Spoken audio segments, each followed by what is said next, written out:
आज की कहानी कानपुर की है, जहाँ पे एक लड़की जॉब करने के लिए कानपुर आई होती है।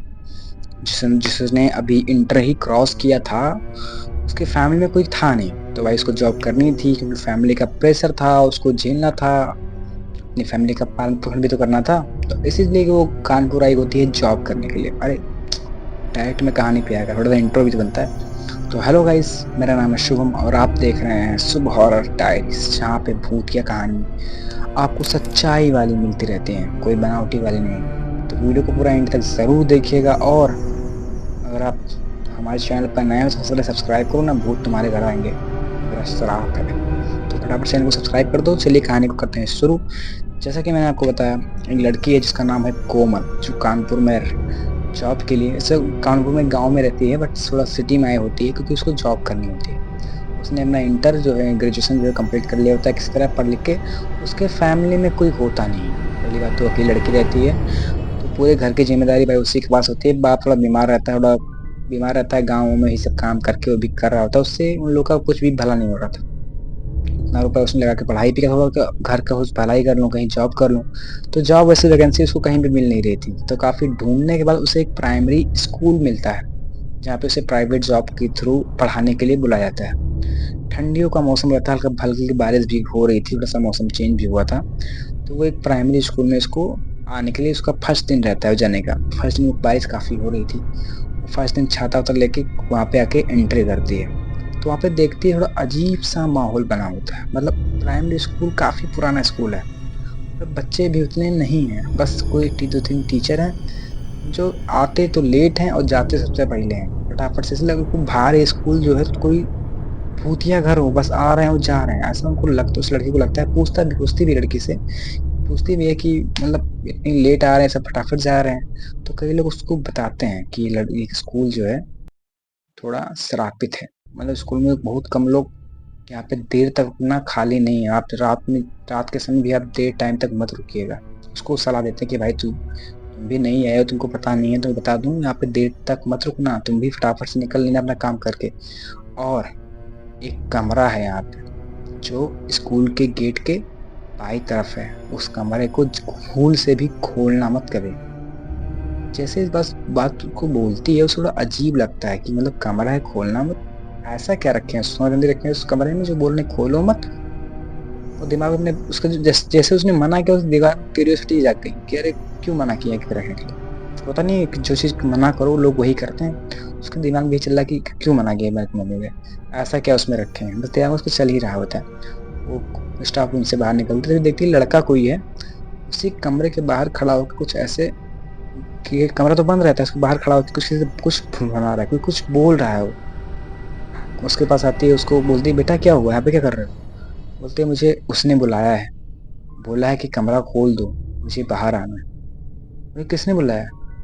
जैसे उससे पूछती है, वो फटाफट से लड़का जो है बिना कुछ बोले वहां से भागने लगता है। भाग के वो अपने क्लास चला था। से उस कमरे के सामने जस्ट वो खड़ी होती है, वो सोच रही थी कि इस कमरे में है क्या। फिर से दिमाग उसी में लगा रहे होते हैं।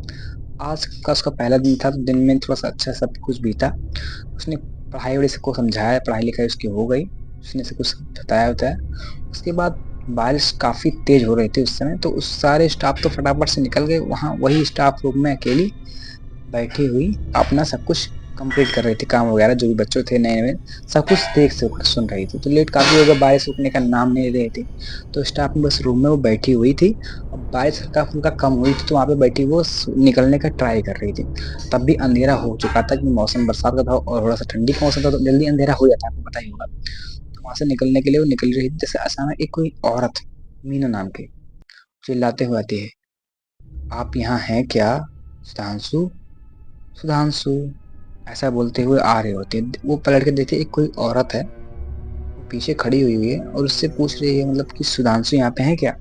बोलती है मैं आज यहाँ पे नई आई हूँ, मुझे पता नहीं यहाँ पे कौन सुधांशु है कि नहीं, कौन है मुझे नहीं पता। वैसे अंदर कोई है नहीं, सब जा चुके हैं, बस मैं ही अकेली बची हूँ, मैं भी निकलने ही वाली हूँ। बोलते हैं सुधांशु अभी यहाँ पे आने वाले थे, वो अभी आए नहीं है, इतने टाइम पर निकल जाते हैं, बस पहुंचे नहीं है। बोलते ठीक है मैं अंदर देख लेती हूँ, ऐसा वगैरह करके वो आती है स्टाफ रूम में, उसको बैठाती रहती है, सब लोग देखते थे, अभी वहाँ पे कोई था नहीं। तो बोलते ठीक है मैं निकलने वाले हूँ, मैं भी निकलने जा रही हूँ। तब भी बोलती थी अच्छा ठीक है, थोड़ा बारिश से स्टार्ट होगी, मैं भी यहाँ पे निकलती हूँ। अपने बारे में परिचय देती है, बातचीत होती है उन दोनों की कि आप कहाँ से हैं ऐसा वगैरह, वो नॉर्मली बात होती है उन लोग की। तो बोलती है तब उसके दिमाग में आता है उस दरवाजे के बारे में। तो उस दरवाजे से वो बात बोलती है कि लाओ आप सब लोग चले ही गए हैं तो क्यों ना चलो मैं इस दरवाजे को खोल के देखूँ आखिर इतना लोग क्यों मना कर रहे हैं कि मत खोलो मत खोलो। तो वो बोलती ठीक है आप यहाँ पे बैठिए मैं आती हूँ, उसको बिना बताए जाने लगती है। और दरवाजे का चाबी जो है ड्रॉअर में रखा होता है उसको निकाल के उस दरवाजे के पास जाती है और जैसे चाबी को खोलने लगती है तभी वो औरत पीछे खड़े बोलते वो दरवाजा मत खोलो, उस दरवाजे को मत खोलो, ऐसे औरत बोलने लगते। तभी उसके पीछे बोलते हुए औरत मीना खड़ी हुई है। उससे बोलते यार तुम लोग क्या समझ रखे हो, जब से आए हूँ तब यही बोल रही है ये मत खोलो ये मत खोलो, तुम भी यही बोल रही हो आके।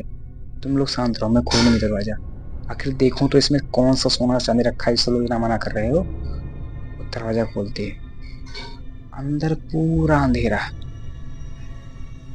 और एक खिड़की के पास जो खिड़की बंद हुई है पर्दा लगा हुआ है, एक औरत खड़ी है जिसके बाल पूरे खुले हुए हैं, खड़ी होके बस वहीं पे ऐसे हंस रही है, धीरे उसकी स्माइल जो है तेज होती जा रही है। और कौन बोलती है कौन है, पीछे मुड़ो तुम कौन हो, कौन हो कैसे, क्यों हंस रही हो, आखिर तुम कौन हो।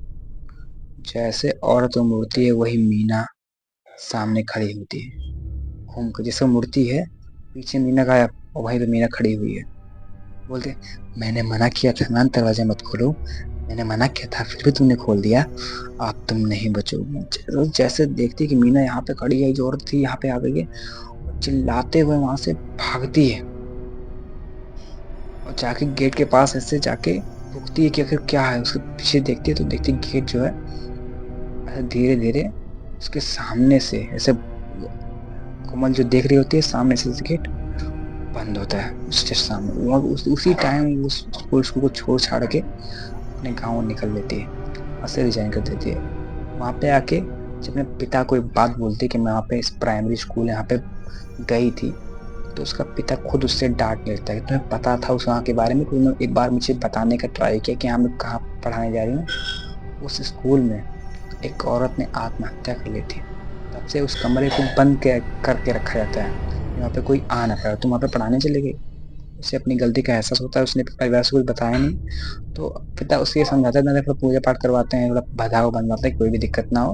हालांकि वो ठीक ठाक है लेकिन उसे जो हादसा हो उसे जब भी सोचती है स्कूल के बारे में उसके रोंगटे जो है खड़े हो जाते हैं। दोस्तों आज थी ये थोड़ी सी कम हॉरर स्टोरी, पता है मजा नहीं आया होगा, मुझे लगता है इतनी हॉरर थी नहीं, बट हाँ रियल कहानी इसकी गारंटी पूरी है। और आपके पास भी कोई ऐसी हॉरर स्टोरी जो आप शेयर करना चाहो तो आप मुझे ईमेल के थ्रू या मोबाइल नंबर आपको डिस्क्रिप्शन बॉक्स में मिल जाएगा, उस पर आप शेयर कर सकते हो। हम उस कहानी को अपने वीडियो में लाने का पूरा प्रयास करेंगे। मिलते हैं अगली वीडियो में, तब तक के लिए धन्यवाद। जय श्री राम।